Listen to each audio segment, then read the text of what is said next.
Colossiens 1,4 dans la Bible amplifiée donne une définition un peu différente de la foi.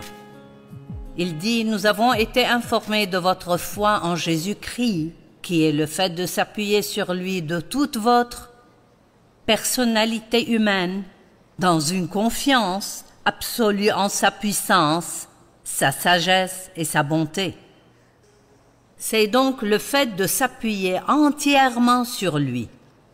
Et je vous le dis, j'ai quelques bizarreries dans ma personnalité. Et donc, m'appuyer de toute ma personnalité sur lui est vraiment une bonne chose.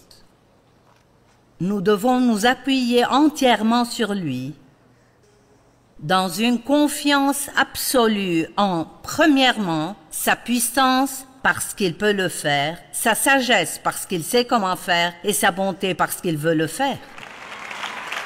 Amen. Et il dit, nous avons été informés de l'amour que vous avez et que vous montrez pour tous les saints consacrés pour Dieu. Maintenant, vous verrez à de nombreux endroits dans la Bible que la foi et l'amour sont toujours liés. La foi agit à travers l'amour, dit Galates 5,6.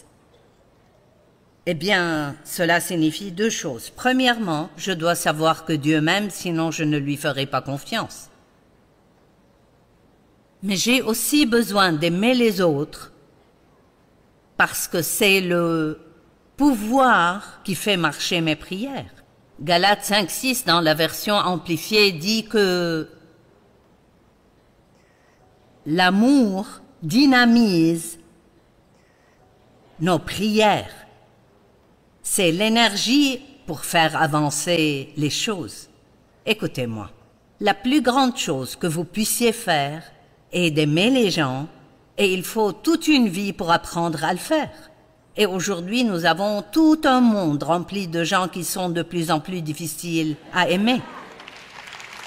Mais parfois, nous aussi sommes assez difficiles à aimer, et Dieu nous aime. Je vous demande, contre qui êtes-vous en colère? À qui devez-vous pardonner et vous n'avez pas encore pardonné? Vous ne faites du mal qu'à vous-même si vous restez en colère. Vous ne leur faites pas de mal, ils peuvent passer du bon temps alors que vous êtes en colère. Mais vous vous faites du mal parce que ça entrave votre foi. Plus vous aimez les gens, plus Dieu vous sourira et vous verrez des choses se produire dans votre vie.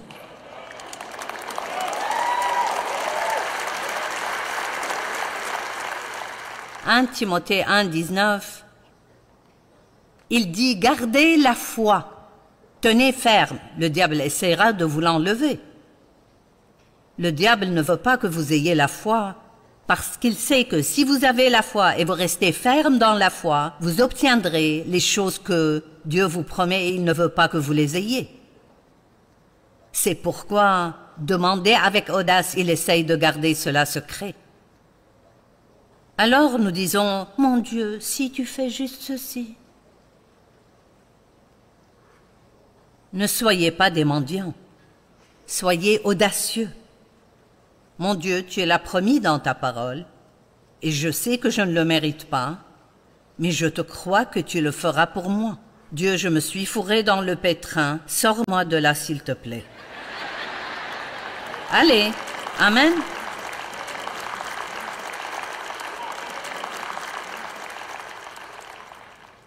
Garde la foi, que ta personnalité humaine tout entière s'appuie sur Dieu dans une confiance absolue et une bonne conscience claire. Maintenant, nous pourrions juste faire une prédication sur le sujet de la bonne conscience. Il n'y a pas d'oreiller plus dur qu'une mauvaise conscience. On ne peut pas avoir la foi avec une conscience coupable. Donc, s'il y a quelque chose entre vous et Dieu, mettez-le à la lumière. Soyez honnête avec Dieu. Parlez-lui de ça. Si vous avez besoin de vous excuser auprès de quelqu'un, allez vous excuser. Humiliez-vous et corrigez les choses aussi vite que possible, parce que ça nuit à toute votre marche avec Dieu, ça nuit à votre foi et à votre vie de prière si vous n'avez pas la conscience tranquille. Et s'il y a une chose dont vous êtes dépendant et que vous continuez à le faire encore et encore, priez et passez du temps avec Dieu à propos de cette chose jusqu'à ce que vous en soyez libérés. Dieu ne veut pas que nous soyons dans la servitude.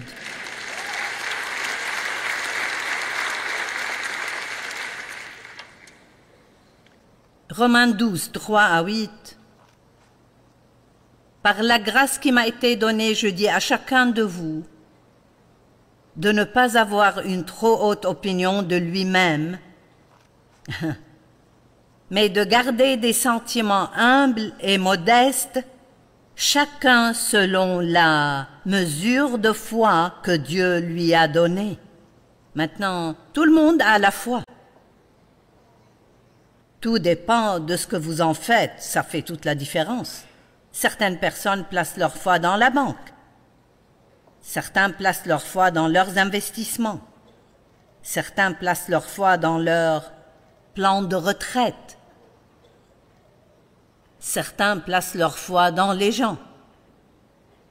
Et vous savez quoi? Il n'y a aucune personne qui, si vous vous rapprochez suffisamment d'elle, ne finira pas par vous blesser. Et ce n'est pas parce qu'ils sont mauvais et méchants, ils sont juste humains. Vous blessez les gens, je blesse les gens. C'est pour cela que nous devons être rapides à pardonner. Allez, ne soyez pas des personnes susceptibles qui se font toujours blesser. Je sais que les gens vous ont blessé, les gens m'ont blessé, mais j'ai aussi blessé les gens. Je dis des choses aux gens sans réfléchir à comment ils pourraient le prendre. Et je les blesse et je suis tellement reconnaissante quand ils sont gracieux et me pardonnent. Amen. Et nous devons semer cela si nous voulons récolter cela. Dieu a donné à chacun de nous la foi. En effet, de même que nous avons plusieurs membres dans un seul corps. J'apprends beaucoup de Romains 12. Je suis un seul corps ici, mais j'ai beaucoup de parties différentes. J'ai des doigts, des orteils, des genoux, des coudes, un cou, des yeux et toutes sortes de choses. Et ce qui est intéressant, c'est qu'aucune des différentes parties de moi n'est jalouse des autres. Elles ne se battent pas. En fait, si mon petit orteil me fait mal, j'ai mal partout. Toutes mes parties ont de l'empathie pour celles qui souffrent. Allez, c'est pour ça que c'est ici, car Dieu essaie de nous donner un exemple que nous pouvons comprendre pour montrer comment il veut que nous travaillions ensemble en tant que corps de croyants. Et vous savez quoi? Chaque partie de moi peut faire quelque chose, mais aucune partie de moi ne peut tout faire. Je marche sur mes pieds et je ramasse des choses avec mes mains. Mes mains portent des bagues.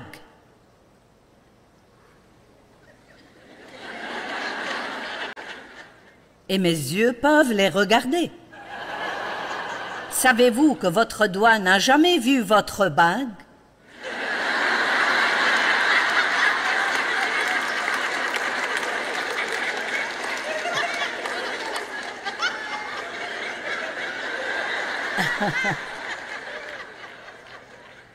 Il la porte tout le temps, mais il ne la voit jamais.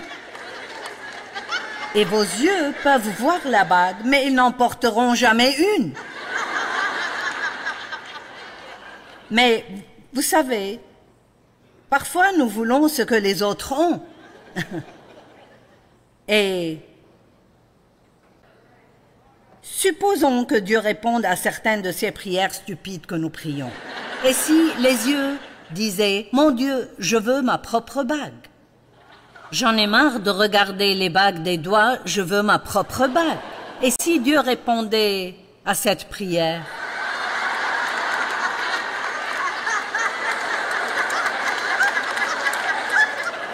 D'accord, voilà, mes chéris, votre prière a été exaucée. Maintenant, cela nous donne un problème. Parce que maintenant, à cause de la jalousie,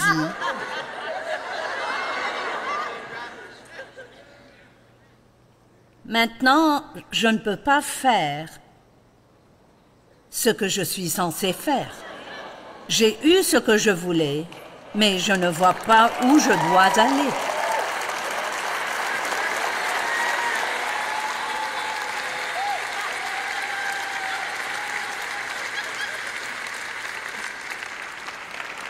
Et de la même manière que notre corps fonctionne, vous savez, mes mains n'ont pas de chaussures, mais mes mains sont si généreuses Qu'elles aident mes pieds à enfiler leurs chaussures. Pensez à la façon dont votre corps fonctionne ensemble et s'entraide. Et c'est pourquoi Dieu parle tellement ici de comment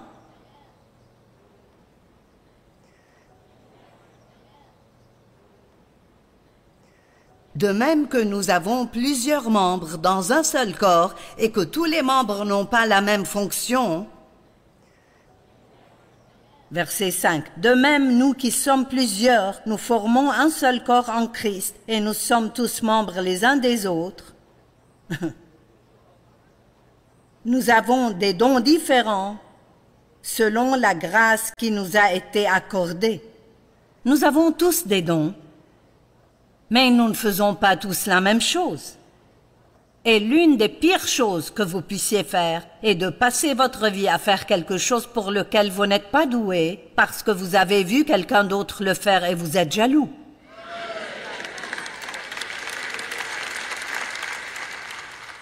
Il y a quelque chose que Dieu vous a donné de faire.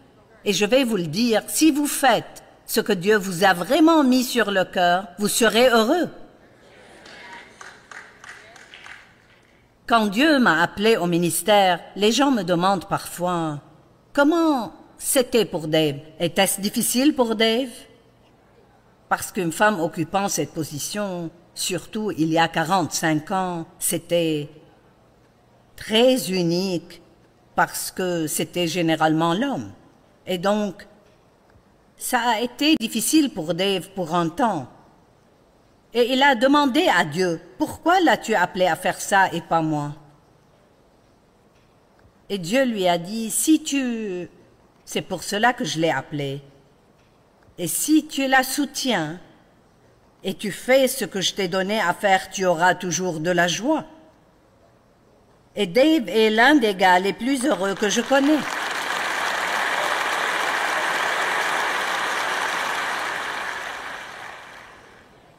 Il n'est pas jaloux de moi, il est fier de moi, il est heureux de ce que je fais. Et il fait des choses tout aussi importantes. C'est juste qu'il n'est pas le gars de la plateforme. Et c'est comme des parties de notre corps, certaines des parties les plus importantes sont cachées.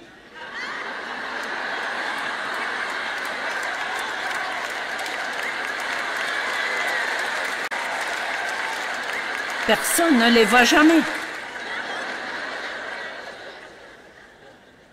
Certains d'entre nous sont cachés, mais cela ne nous rend pas sans importance.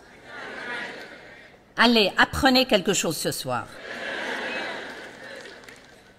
Ainsi, quel que soit votre don, il dit, Dieu vous a donné la foi dont vous avez besoin pour exercer ce don dans la mesure où Dieu veut que vous l'exerciez. Et même 25 personnes peuvent avoir le même don, mais toutes les 25 peuvent ne pas l'avoir avec la même force.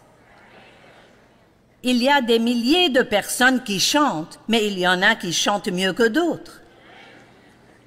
Il y a beaucoup de gens qui prêchent, mais certains prêchent mieux que d'autres.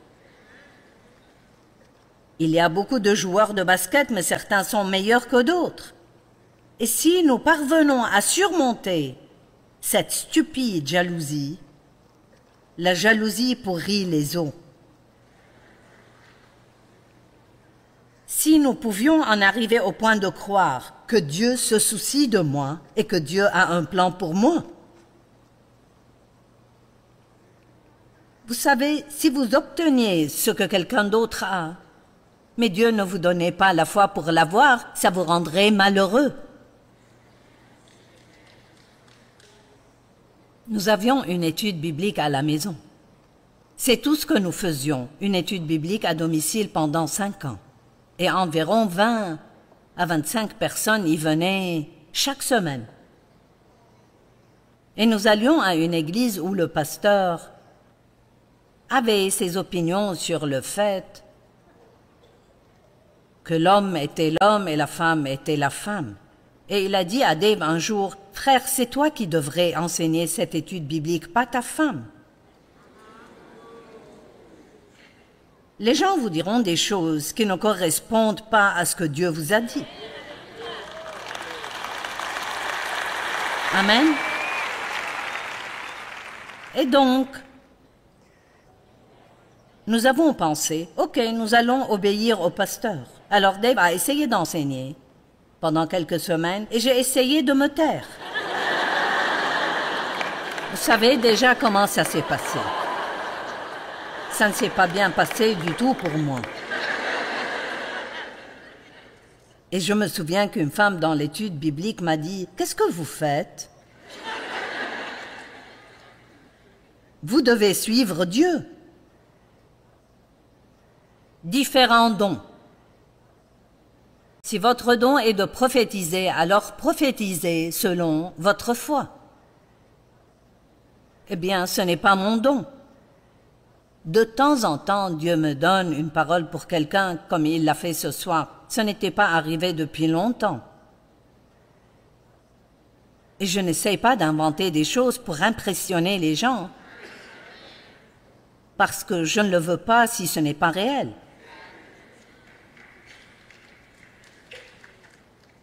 Si votre don est de servir, alors servez. Ce n'est pas non plus mon don. Mon don serait de vous dire de servir.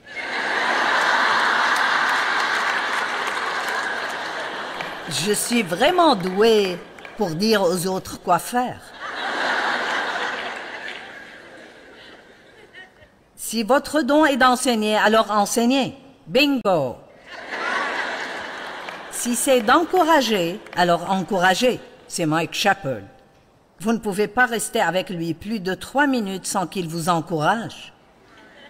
Il est quelqu'un qui encourage. Maintenant, j'ai appris à encourager parce que nous devons tous nous encourager les uns les autres, mais ce n'est pas mon don naturel.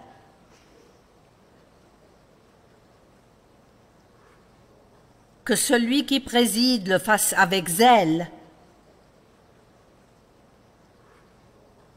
que celui qui donne le fasse avec générosité. C'est l'un de mes dons, la générosité, et je l'ai depuis ma petite enfance. J'économisais l'argent que je gagnais grâce à de petits boulots que je faisais pour acheter des cadeaux à ma mère et pour lui faire une surprise. J'ai toujours aimé faire ça. Et depuis que nous avons lancé le ministère de Joyce Meyer, nous avons toujours eu des programmes de sensibilisation destinés aux pauvres et aux nécessiteux parce que je crois de tout mon cœur que c'est la volonté de Dieu. Et je pense que lorsque vous associez la prédication et l'amour, vous obtenez quelque chose qui peut changer la vie des gens.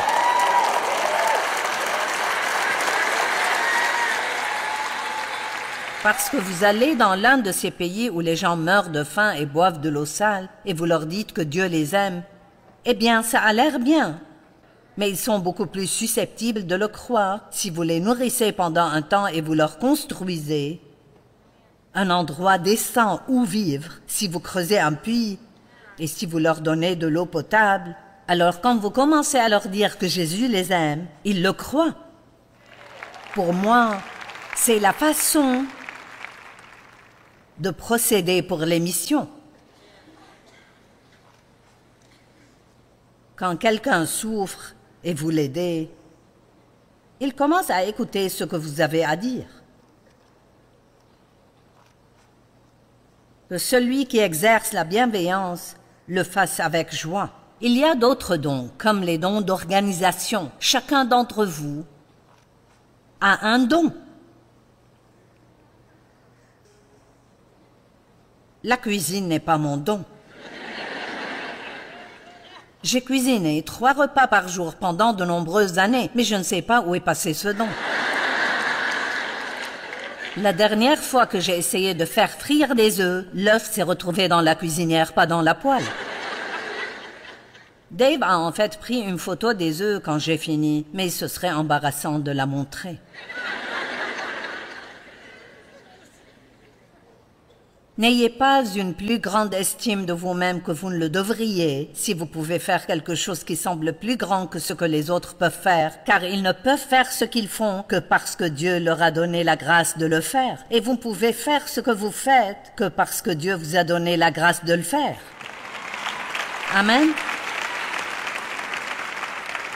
Et vous savez, les dons que Dieu donne aux gens, il donne ces dons pour votre bénéfice, pas pour eux. Vous savez, mon don me fait travailler. Vous en profitez.